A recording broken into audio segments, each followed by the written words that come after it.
नमस्कार, स्वागत आहे आपल्या महाराष्ट्र मंत्र वृत्तवाहिनीमध्ये।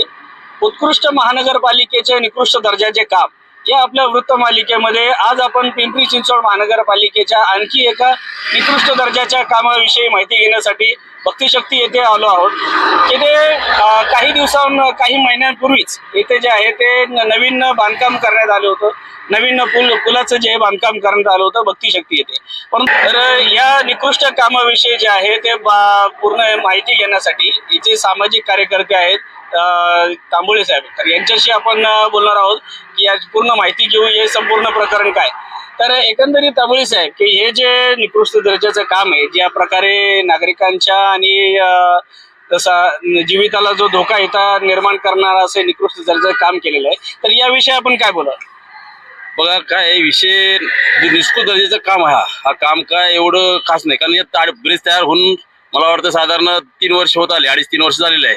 या 3 वर्षात अगर या एवढा मोठा बोगदाळ पडतोय म्हणजे लय मोठं गंभीर असं जीवाची हानी खेळणारा माणूस वैयक्तिक म्हणजे जीव घेण्याचा हल्ला प्रमाण होते। एखाद्या टोल असला या खड्ड्यात आदळला, उद्या पडला, जीव गेला, जीवाला धोका आहे ना।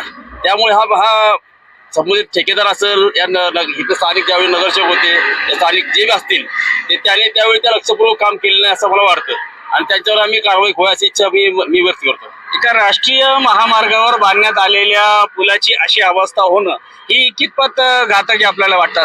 तर भरपूर म्हणजे जीवाशी माणसाच्या जीवाशी खेळण्याचा एक हे झाला आहे, काय म्हणते त्याला म्हणजे एक जीव म्हणजे माणसं साधारण असं म्हणणं की जीव धोक्यात घालवणे म्हणजे माणसाला वैयक्तिक मर्डर करण्याचा एक भाग असल्या सगळं। कारण काम करताना त्या क्वालिटीची अंदाजा, त्या कामाचा तो विषय कितीपर्यंत चांगला आहे, हा किती वर्ष टिकू शकतो या काय अंदाजा इंजिनियर लोकांना असतो।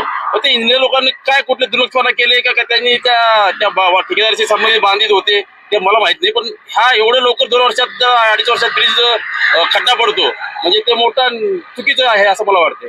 तर आमच्या चॅनलच्या माध्यमातून आपण पिंपरी चिंचवड महानगरपालिकेचे जे आयुक्त शेखर सिंग यांना आपण काय आवाहन कराल? मी म्हणतो संबंधित ठेकेदारांवर कारवाई व्हावी आणि स्थानिक इथे पडताळणी व्हावी की बा हा ब्रिज एवढं लवकर कसा काय खड्डा पडला, कारण उद्या भविष्याच्या जीवाची हानी होणार आहे। तर येणार तर मोठा हायवे आहे, हा रहदार आहे, त्या लोकांशी या लोक जीवाशी खेळतात, म्हणून त्यांनी संबंधित ठेकेदारांची चौकशी व्हावी अशी माझी इच्छा आहे।